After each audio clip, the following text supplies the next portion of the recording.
जिसके परिवार में उसके अलावा टोटल 5 लोग थे और वो किनारे पे गया। उसने जब इतना बड़ा समुंदर देखा ना भाई, उसकी हालत खराब हो गई। और इतने बड़े विंग्स होने के बाद भी राइजू डर रहा था। उसे लग रहा था ना कि जब वो उड़ना चाहेगा तो उसे विंग्स उसे सपोर्ट नहीं करेंगे। तो यारो, क्या हाल चाल है तुम्हारा भाई तुम लोगों के लिए एक और बेहतरीन चैप्टर लेके आ गया है जिसका नाम है 2 स्टोरीज अबाउट फ्लाइंग। देखो, इस चैप्टर का नाम 2 स्टोरीज इसलिए है ना क्योंकि इस एक चैप्टर में 2 पार्ट पढ़ने पड़ेंगे और आज हम पार्ट 1 पढ़ने वाले हैं जिसका नाम है हिज फर्स्ट फ्लाइट।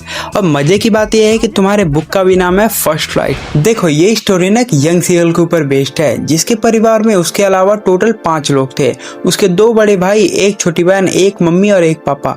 यार, मम्मी पापा तो एक ही होते हैं, वो अलग बात है तुम लोग अपने दोस्तों के पापा बने फिरते हो। देखो यार, मैं पूरी स्टोरी में ना ये young seagull, brother, sister, mother, father ये सब नहीं करने वाला। इन सबको ना एक नाम दे देते हैं। देखो, जो अपना यंग सीगल होगा ना उसका नाम होगा राइचू, जो उसकी बहन है उसका नाम होगा चमेली, जो उसके दोनों भाई है उनका नाम होगा सिंटू और पिंटू, और मम्मी पापा को वही बुला लेंगे यार जो वो यंग सीगल बुलाता है। देखो, क्या है ना, बेचारा राइचू है ना, वो एक लेज पे बैठा हुआ था अकेले, क्योंकि सिंटू, पिंटू और चमेली उड़ के अपने मम्मी पापा के साथ पहले ही दूसरी साइड चले गए थे।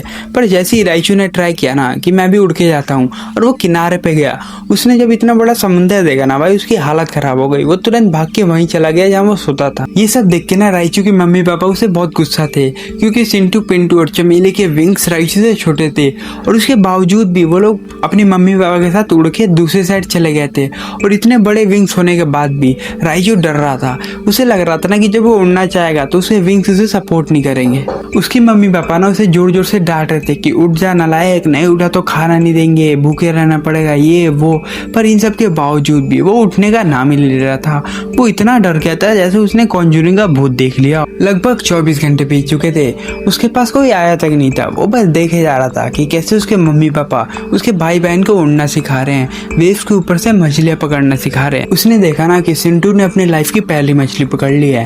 अब भाई साहब उसके घर वाले उसकी खूब तारीफ कर रहे थे और राइचू की तरफ टेढ़ी नजरों से देख के टॉन्ट मार रहे थे, नालायक, डरपोक, ये वो।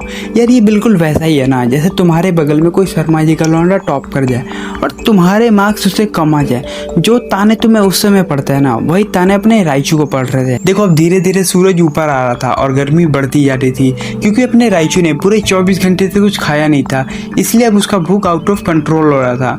पर उसके घर वाले उसे वैसे इग्नोर कर रहे थे जैसे तुम्हारी क्रश तुम्हारे डीएम को करती है। पर जैसे तुम अलग अलग आईडी से डीएम करके उसका अटेंशन ग्रैब करने की कोशिश करते हो, वैसे अपने राइचू ने किया। वो 2-4 कदम पीछे हटा और एक पैर पे खड़ा होकर सोने की एक्टिंग करने लगा।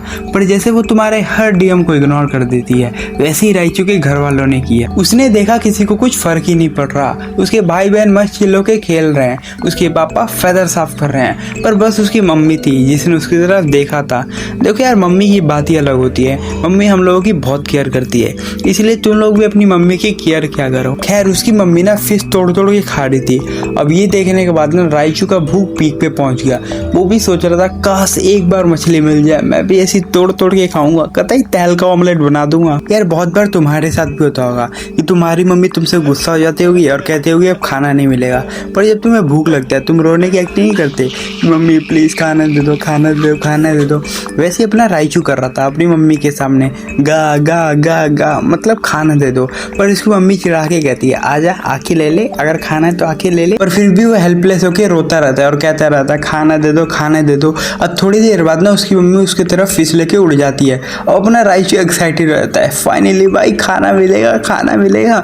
अब ये सोच के ना वो एकदम लेज के पास आ जाता है। पर जैसे उसकी मम्मी पहुंचने वाली होती है ना, जस्ट थोड़ी देर पहले रुक जाती है और अपना राइचू कंफ्यूज हो जाता है कि भाई ये क्या कर दिया। अब सोचो तुम्हें भूख लगा, तुम कुछ नहीं देखते ना भाई, जो बाहर में जाए, खाना चाहिए मेरे को। वैसे ही राइचू ने किया भाई, वो खाने की तरफ कूद गया। पर वो जैसे ही नीचे गिरने लगता है ना, राइचू को लगता है उसका खेल तो खत्म है। उसको फील होता है कि उसका हार्ट धीरे धीरे काम करना बंद कर रहा है और उसे कुछ सुनाई भी नहीं दे रहा। तो उस समय वो अपने आसपास देखता है कि उसके भाई बहन भी उसके साथ थे।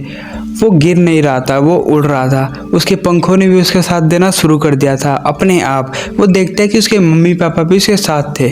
कुछ देर बाद उड़ते उड़ते वो समुद्र के पास पहुंचता है, पानी देखता है, मछलियाँ देखता है एंड वहाँ पे उसको खाना भी मिल जाता है और उसके घर वाले उसे बहुत एनकरेज एंड प्रेस करते हैं। तो यारो ये कहानी यहीं ख़त्म होती है। इस कहानी से हमें ये सीखने को मिलता है ना कि लाइफ में कोई चैलेंज आए, कोई फियर हो, उसे ओवरकम करना चाहिए, उसे हमेशा डर के नहीं रहना चाहिए, जैसे हमारे राइशू ने किया। बाकी चैप्टर के इंपॉर्टेंट क्वेश्चंस एंड समरी का PDF मैंने डिस्क्रिप्शन में दे दिया है, तुम उसे चेक कर लेना। बाकी मिलते हैं अगले वीडियो में, तब तक के लिए लव यू गाइस।